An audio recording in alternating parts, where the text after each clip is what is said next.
Hello students. तो linear equation तो आपको समझ में आ गई, लेकिन लीनियर इक्वेशन के मेथड्स बुक में दे रखे हुए हैं 3 मेथड्स, और वो आपको बिल्कुल समझ नहीं आ रहे हैं कि हम कैसे इन मेथड्स को अप्लाई कर कर अपना आंसर निकालें। तो आज हम देखते हैं इन मेथड्स को, और पहला मेथड्स हम लोग देखने जा रहे हैं सब्स्टिट्यूशन मेथड। तो जैसे इसका नाम है सब्स्टिट्यूशन, इसका मतलब कि एक जगह एक वैल्यू को दूसरी वैल्यू में फिट करना। तो कैसे होता है ये मेथड्स, कैसे हमको एक क्वेश्चन को सॉल्व करना है, तो देखने वाले हैं हम इस वीडियो में। तो देखते हैं हम लोग पहला क्वेश्चन सब्स्टिट्यूशन मेथड का। तो यहाँ पर एक इक्वेशन दे रखी है 8x + 5 = 9 और 3x + 2y = 4। तो इसको हम लोग कैसे सॉल्व करेंगे, तो देखो ये है पहली इक्वेशन और ये है सेकेंड इक्वेशन। पहले हम लोग फर्स्ट वाली इक्वेशन में x या y इन दोनों में से किसी एक वेरिएबल की वैल्यू निकाल लेते हैं। तो हम लोग सॉल्व करते हैं। 8x + 5y = 9। 8x को यहीं रखो और 9 - 5y, x की वैल्यू हो जाती है 9 - 5y/8। यहाँ पर हम लोगों ने x की वैल्यू निकाल ली है। अब इसी x की वैल्यू को हम लोग पुट करेंगे इक्वेशन 2 में। तो put the value of x in equation 2, और इक्वेशन 2 हमारे पास गिवन है 3x + 2y = 4। तो यहाँ पर हम लोग x की जगह पर वैल्यू रखेंगे 9 - 5y = 8। ये हम सब क्यों कर रहे हैं, क्योंकि ये जो चैप्टर है इसमें हमारे पास 2 वेरिएबल है, और 2 वेरिएबल्स होने पर आंसर निकालने में थोड़ी सी डिफिकल्टीज आती है। अगर हम वेरिएबल को सेम कर ले तो हमारा आंसर क्विकली निकल जाता है। तो यहाँ पर हम लोग सेकेंड वाली इक्वेशन के अंदर x की जगह पर ये वैल्यू रखेंगे। तो 3 और x हमारे पास 9 - 5y/8 + 2y = 4। 3 क्योंकि ये ब्रैकेट के बाहर है तो हमें क्या करना है, मल्टीप्लाई। तो 27 - 15y/8 + 2y, जिसको हम लोग 2y/1 भी लिख सकते हैं, और 4/1। ये मैंने क्यों बोला, क्योंकि आप लोग ये गलती जरूर करते हैं। आप लोग क्या करते हैं, 2y को डायरेक्टली इसमें ऐड कर देते हैं और आपका आंसर नहीं आता। तो हमेशा याद रखिए 2y से अलग है। इसके लिए हम लोग नीचे इसको 1 लेते हैं डिनोमिनेटर को, और हम एलसीएम निकाल के 8 का इसको सॉल्व करते हैं। तो इसका एलसीएम है हमारे पास 8। तो 8 का हम लोग निकालेंगे आंसर, क्योंकि यहाँ पर तो 8 गिवन ही है तो ये तो सेम ही आ जाएगा। लेकिन यहाँ पर 8 से जब इसका मल्टीप्लाई होगा तो ये आएगा 16y, और यहाँ पर भी हम लोग 8 का इससे करेंगे मल्टीप्लाई तो ये आएगा 32। इसको आप लोग सीधे मल्टीप्लाई करके दिखा सकते हैं, और फिर इस 8 से ये 8 कैंसिल हो गया। और अगर हम इसको सॉल्व करें तो हमारा आंसर आता है y, और 27 32 के पास चला जाएगा।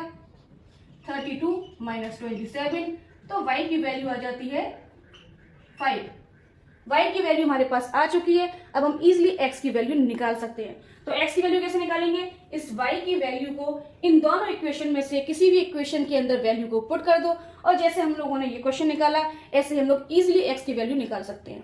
अब हम देखने वाले हैं अपना सेकंड मेथड, जो है एलिमिनेशन मेथड। ये सबसे अच्छा मेथड है लीनियर इक्वेशन को सॉल्व करने का। तो देखते हैं इस मेथड को सॉल्व करना है। अब ये वाला question x + y = 5, 2x - 3y = 4, और एलिमिनेशन मेथड से हम इस क्वेश्चन को देखेंगे। हम लोगों ने इससे पहले वाले मेथड के अंदर सब्स्टिट्यूशन लिया था, मींस x या y किसी एक की वैल्यू निकालकर दूसरी इक्वेशन के अंदर पुट की थी। लेकिन एलिमिनेशन मेथड में हम ऐसा नहीं करते हैं। हम लोग क्या करते हैं, किसी भी एक वेरिएबल को सेम बनाने की कोशिश करते हैं। हाँ, किसी भी एक वेरिएबल को सेम बना दो। जैसे यहाँ पर x है, ये 2x है, सेम नहीं। ये y है, 3y है, ये भी सेम नहीं।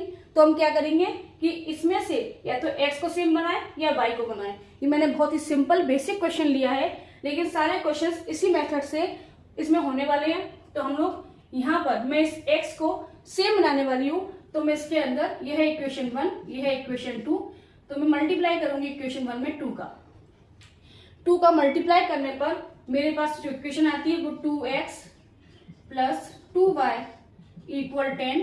एक गलती जो आप लोग कर देते हैं, इस गलती का ध्यान रखें कि जब आप 2 का मल्टीप्लाई कर रहे हैं इक्वेशन में, तो ऐसा ना करिएगा कि सिर्फ x में ही करके छोड़ दें।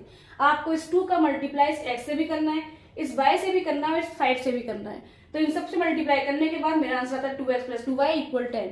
और सेकंड वाली इक्वेशन, इसमें भी कभी कभी हमको नीड पड़ जाती है मल्टीप्लाई करने की, लेकिन अभी हमें इस क्वेश्चन के अंदर नीड नहीं है, क्योंकि यहाँ पर भी 2x गिवन है तो x मेरा सेम ही है। तो now what will we do, we will solve the equation. तो इसको हम लोग बोल सकते हैं इक्वेशन 3 और ये हमारी इक्वेशन सेकंड है। और यहाँ पर आप लिख के भी आ सकते हैं, आ नहीं सकते, आपको लिखना पड़ेगा कि we will solve equation 3 and equation 2। अब आपको ये देखना है कि हमें इन दोनों इक्वेशनों को सॉल्व करने के लिए ऐड करना है या सब्ट्रैक्ट करना है। कैसे देखेंगे, तो आपको इन साइनों को देखना है। अगर ये साइन पहले से ही अपोजिट है, मतलब एक प्लस का है एक माइनस का है, तो आप इन दोनों को ऐड करिए। समझ में आया? जो भी आपने वेरिएबल सेम करे हैं, अगर उनके साइन अपोजिट है, एक पॉजिटिव है एक नेगेटिव है, तो आप इक्वेशनों को ऐड करिए। लेकिन अगर वेरिएबल के सिंबल सेम है, जैसे हमारे केस के अंदर है, दोनों ही प्लस है, तो आप क्या करेंगे, आप सब्ट्रैक्ट करेंगे। सब्ट्रैक्ट करेंगे तो सब्ट्रैक्ट करने में एक कॉमन मिस्टेक जो आप यहाँ पर फिर से करने वाले हैं, आप यहाँ पर सारे की सारे साइनों को चेंज करने वाले नहीं है, भूल जाते हैं करना। तो हमेशा ध्यान रखिए, हम जब भी सब्ट्रैक्ट करते हैं नीचे वाली इक्वेशन के साइन रिवर्स हो जाते हैं। रिवर्स मतलब जो पॉजिटिव है वो नेगेटिव होगा, जो नेगेटिव है वो पॉजिटिव होगा, जो पॉजिटिव है वो नेगेटिव होगा। इनको बोलते हैं साइन का रिवर्स होना। अब हम इजिली सॉल्व करेंगे, तो ये पॉजिटिव है ये नेगेटिव है, ये दोनों आपस में कैंसिल हो जाएंगे। और 2y + 5 3y, 3 और 2 दोनों ही ऐड हो रहे हैं, तो इसका आंसर आ गया 5y। और 10 - 4, इसका आंसर आ गया 6। तो y हमारे पास निकल के आ चुका है 6/5। अब हम इस y की वैल्यू को अगर इन दोनों में से किसी भी इक्वेशन में रखते हैं तो हमारे पास x निकल आता है। Let's put the value of y in the equation 1। तो x + 6/5 = 5। आगे सॉल्व करते हैं, तो x = 5 - 6/5, x का आंसर आता है हमारा 25 - 6 19/5। तो ये दोनों मिलकर हमारे आंसर आ चुके हैं, x का और y का। आई होप आपको ये मेथड समझ में आया हो। सबसे बेस्ट और रिलायबल मेथड है ये लीनियर इक्वेशन को सॉल्व करने का। अब हम अपना लास्ट वाला मेथड देखेंगे, क्रॉस मल्टीप्लीकेशन मेथड। तो ये है हमारा last third method, cross multiplication method. इस मेथड के अंदर हम लोग एक फॉर्मूले का यूज करते हैं और उस फॉर्मूले के अकॉर्डिंग मल्टीप्लाई करके नंबर को क्रॉस मल्टीप्लाई कर इसका आंसर निकालते हैं। तो देखते हैं इस क्वेश्चन को हम लोग कैसे सॉल्व करते हैं इस मेथड से। तो पहले तो आप लोगों ने देखी होगी, लीनियर इक्वेशन हमेशा किस फॉर्म में लिखी जाती है, ax + by + c = 0। इस फॉर्म में होती है हमारी लीनियर इक्वेशन। तो हम इन इक्वेशनों को भी इसी लीनियर इक्वेशन की फॉर्म में चेंज करेंगे। तो उसका आंसर क्या आएगा, पहला चेंज करेंगे तो 2x + y - 5 = 0 और दूसरी 3x + 2y - 8 = 0।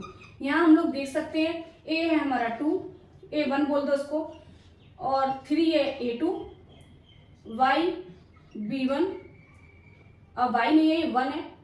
अगर कुछ भी गिवन नहीं है y से पहले तो हम 1 मानते हैं। तो यहाँ पे हम लोग लिख लेते हैं पहले एक बार, a1 a2 b1 b2 c1 c2।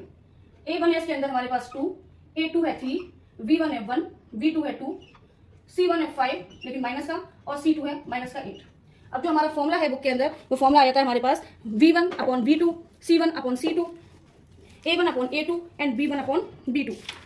तो देखते हैं हम कैसे इस फॉर्मूले को अप्लाई करते हैं। b1 b2 c1 c2 a1 a2 और b1 b2। हमारे पास b1 की वैल्यू दे रखी है 1 और ये 2, c1 दे रखा है -5 -8, a1 दे रखा है 2 और 3 और ये दे रखा है 1 और 2। अब हम क्या करेंगे, इनका क्रिस क्रॉस करेंगे।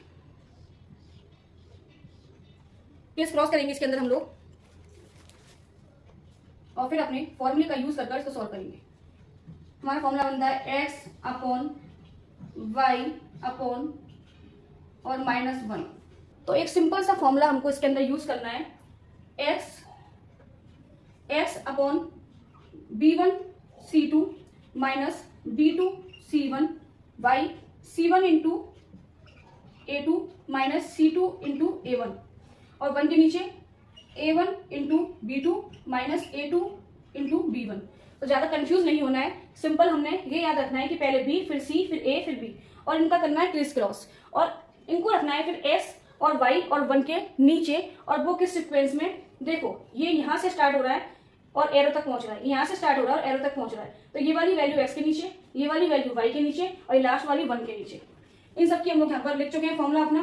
तो अगर हम देखें तो b इंटू सी करेंगे हम लोग तो आएगा -8, इसका मल्टीप्लाई करेंगे तो आएगा प्लस का 10, ऐसे ही y निकाल लेंगे, c इंटू ए -15 और 8 इंटू 2 प्लस 16, 2 इंटू 2 4 -3।